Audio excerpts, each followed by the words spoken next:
For many, it's one of Europe's greatest achievements. But 30 years since the Schengen Treaty was signed, is it still a good deal for Europe? What are the real pros and cons to having open borders? Welcome to On the Front Line.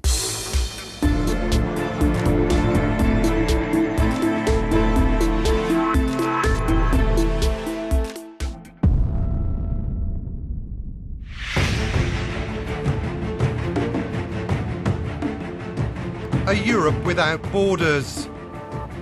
Once a vision, 30 years ago, it became a reality. A village in Luxembourg gave its name to the world, Schengen. For the treaty's founding fathers, the benefits were clear. Remove border checks and trade, travel and tourism would flourish. Today, Schengen covers most of Western and a huge swathe of Eastern Europe. More than 400 million people can travel passport-free in 26 European countries. A staggering 1.25 billion journeys are made in the borderless zone every year.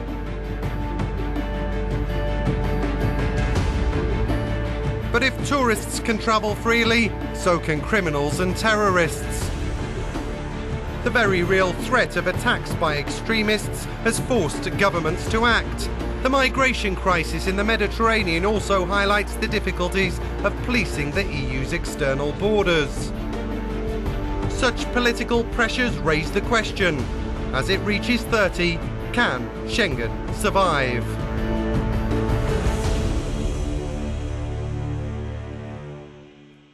With me now is Mark Pirrini from Carnegie Europe, a Brussels-based think tank, and Sergio Carrera from the Centre of European Policy Studies. Also joining us from Strasbourg is Viviane Reding, MEP, former Vice President of the European Commission. Welcome to you all. Mark Pirrini, I'd like to begin with you. Increased migration, a growing jihadist threat. Is Schengen being put at risk? Well, Schengen is one of the major achievements of the European Union, with many benefits which you have illustrated in your report. But Schengen is under threat for three reasons. One is migration, one is terrorism. But to me, the biggest reason is that it has become the tool of populist politics in Europe, as you can see with the French right and extreme right, the Spanish government, and so on. So Schengen is being blamed, and sometimes for the wrong reasons. Sergio Carrera? Yes, Schengen shouldn't be at risk. What these events send us, all of us, a very strong reminder of what is still to be done in terms by all governments to accomplish a common border policy and to receive asylum seekers and refugees in Europe in a joint manner.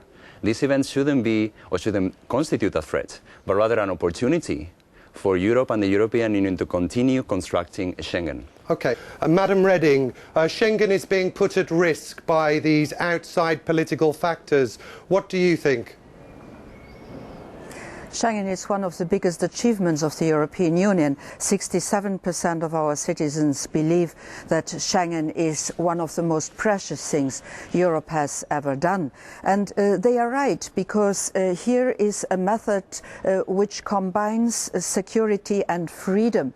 It gives the possibility to our European citizens to move freely inside the borders, and it gives the possibility of our police forces to be connected with police forces wherever in the Schengen area.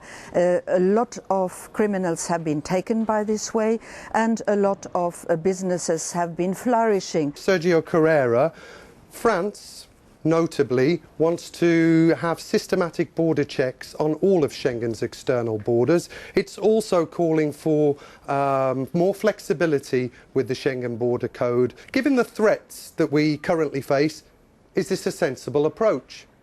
We need to be very cautious at times of adopting new measures that will jeopardize our freedoms as citizens and as residents in the European Union. These kind of proposals need to be assessed very carefully based on data and objective information showing their necessity. And at the moment, this is lacking.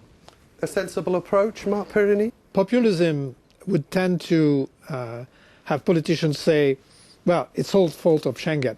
Take the attack last year on the Jewish Museum in Brussels. This was by a European citizen, a French citizen. He was flagged in the Schengen information system, so the border police in the Frankfurt airport saw that he was there. But the French didn't have an arrest warrant on him because he was not listed as terrorist. So the flow was not Schengen, was the French system. This has been corrected in the meantime. So we have to be very careful not to attack Schengen for the wrong reasons. Madam Reding, would you accept more flexibility with the current Schengen system? Would you be prepared to vote for some changes? The flexibility exists already. If there are objective threats, the borders can be closed temporarily. And the example which had been given before is a very important one. There is no problem with the borders. There's a problem with the systems and operating the systems inside of the member states. So we are learning by errors and we are becoming stronger. So why are some countries pushing for change then? How would you explain that?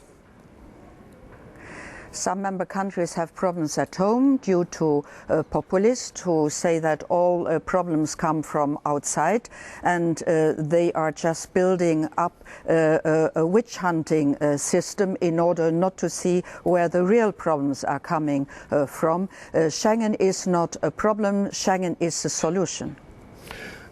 The idea of open borders seems to be accepted here as just a given. But why do we need them, Mark Pirini? Why do we need open borders? Well, open borders within the EU was the logical evolution of the European construction. And as Mrs. Reding said, there's a very high approval rate for the Schengen system and very important benefits. Tourism, business, mutual understanding between people. This is absolutely clear. Viviane Reding, the Schengen Treaty is kind of a bit like the euro. It was a bit half-baked. It's not fully cooked. That's the reason why there's so much discontent. I don't understand the question, because the Schengen Treaty is a very solid one and it has not caused any difficulties inside the Schengen area. What people are discussing about now is the outside borders. Well, and exactly. Sorry to interrupt you, but exactly. It's outside Schengen that is putting pressure within Schengen politically. The outside borders, they do have problems not due to the Schengen area, but due to the pressure of all those immigrants who want to come to our territory. And this has certainly nothing to do with Schengen. It has to do with problems, it has to do with war, it has to do with poverty, it has to do with political unrest in countries which are not belonging to Europe. Okay, thank you. Thousands of migrants, some of them from ISIS, for example, are coming via Turkey through to Greece. Greece has recently threatened to let thousands of these people into the EU if it doesn't get debt relief. So what do you do about that? Well, the main threat that we're facing with ISIS and Turkey are European jihadists. That is, people who have come from our countries, 4,000 of them at the moment, and they're going back and forth. So that's the main issue. Schengen, Madam Reding, is built on mutual trust. When you hear some of the rhetoric that is coming out of Athens, does that worry you? Well, a lot of rhetoric which is coming out of Athens worries me because this country seems to be in a very bad shape, not only for the security of its external borders, but also for the equilibrium of its administration and of its public finances. So should it be kicked out of Schengen? It doesn't have the finances. It's having huge austerity imposed on it. There's a clear contradiction here. The money that's been put in place isn't enough. Should it be kicked out of Schengen? No. Greece should certainly not be kicked out of Schengen. Schengen has a solidarity mechanism. If something is going wrong or is going difficult in one of the Schengen members, the other Schengen members are there in order to give a helping hand, and that is what is happening. Greece doesn't seem to think much solidarity is being shown, though, does it? I mean, if the defence minister is threatening to send thousands of migrants into the rest of the EU, that doesn't sort of bode well. No, that certainly doesn't, and we would like to have a little more responsibility from some members of the Greek government. Okay, thank you. Sergio Carrera, at the moment, Bulgaria and Romania are waiting to join Schengen. Would it be a good idea to let them in?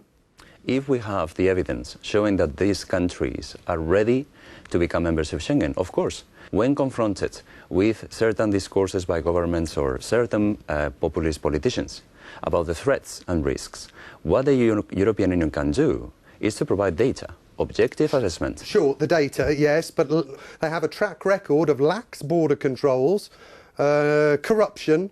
How can they be trusted to police their borders correctly? These are challenges that all member states are confronting. Sometimes we tend to focus too much on Bulgaria, Romania and Greece, when actually these are issues of concern for all EU member states. Final question to all of you. Will Schengen be here in 30 years' time, and what will it look like? Sergio Carrera. I do certainly hope so, that it will be here and that there will be more instruments to better ensure that claims and arguments about more solidarity, more sharing of responsibility between member states actually take place and are implemented.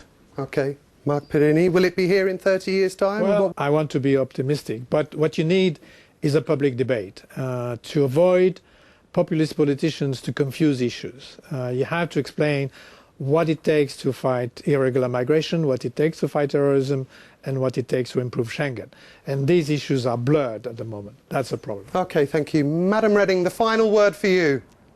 I have no doubt that it will be there. The future will be to have a better reinforcement of the outside borders and more moving of the citizens inside the borders. For the time being, in European average, there are only 4% of the European citizens who take advantage of Schengen in order to go to work and to live in a neighboring country. I suppose that 30 years from now there will be many, many more.